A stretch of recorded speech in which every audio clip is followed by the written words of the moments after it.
All right, so you guys wanted to deep dive The Substance, huh? This new horror, drama, sci-fi thing. Well, let's do it. And I gotta admit, even I'm interested, and it's not even gonna be like a normal review, you know? We're going way deeper, using all those little details, like what's it about, who's in it, even those keywords they used to describe it, all those become clues for us. Yeah, and it'll be interesting to like unpack all that because right away you can tell this movie is totally playing on some anxieties people have right now, don't you think? Oh, 100%. I mean, right off the bat, it's Demi Moore, Right. and she's playing get this, a fading celebrity. Whoa. And it's not just sci-fi, they're calling it a horror drama, too. Interesting. And then there's the plot, this black market drug that makes you younger. Like, they took that classic sci-fi idea, but made it super real-world scary. It's like a twisted fairy tale for the modern age almost. Totally.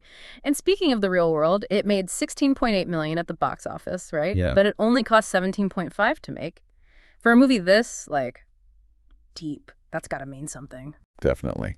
It feels like this whole premise, this fear of aging, it's really hitting a nerve with people. Yeah. Like, it's both familiar and kind of terrifying at the same time, you know? And like, come on, it's Demi Moore. Right. You know, she knows like all about those Hollywood pressures and getting older, especially in the spotlight. No.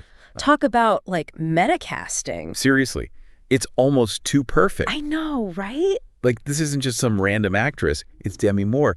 And she's been so open about the stuff she's dealt with in her career, Totally. especially as a woman Yeah.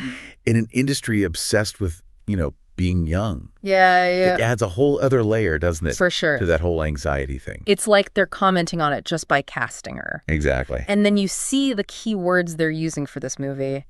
Capitalism, identity, aging, satire, dark comedy. I mean, come on. This isn't just a fun horror flick anymore. This is a whole social commentary wrapped up in a thriller. Like, take body horror, for example. Yeah. Yeah, it's a classic horror thing. Yeah. But here, knowing the movie's about this youth drug, Yeah. it makes you think about how far people will go, Oh, yeah. the risks, Yeah. just to, you know, fit in. 100%. And toxic masculinity really jumped out at me, too. How does that even fit in with a female main character who's trying to, like, transform herself? Well, that's the really interesting part, right? These pressures, we usually think of them from a woman's point of view, Right. but they might actually come from, or at least be made worse by these, like, traditional masculine expectations in a capitalist system.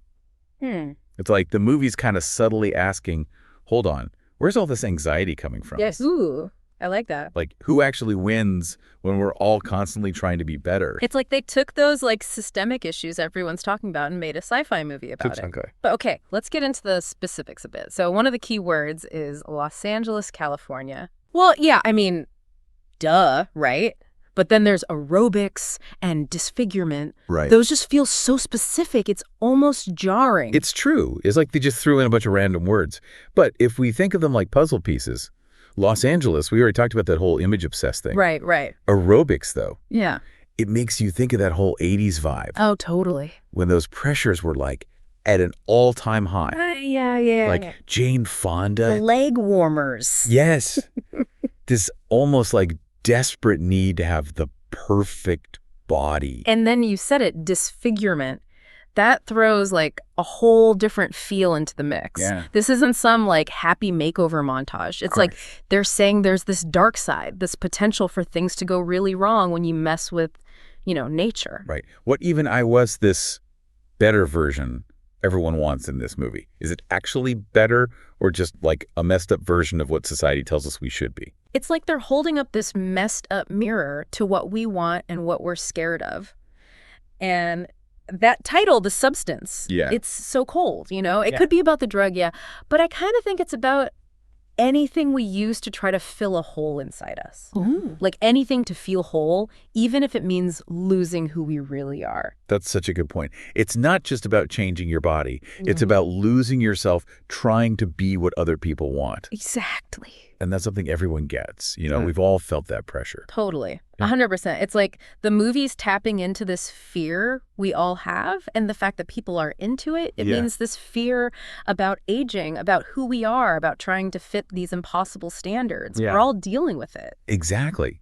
And what's interesting is the substance it doesn't give you answers. It's not like one of those preachy movies. Right. It gives you these characters, Right. and they're making these tough choices, and then it's like, what would you do? Yeah. It makes you think. It's not just a movie. It's like starting a conversation. The best kind of movie, right? Yeah. The kind that sticks with you. Yeah. You're still thinking about it after it's over. Yeah.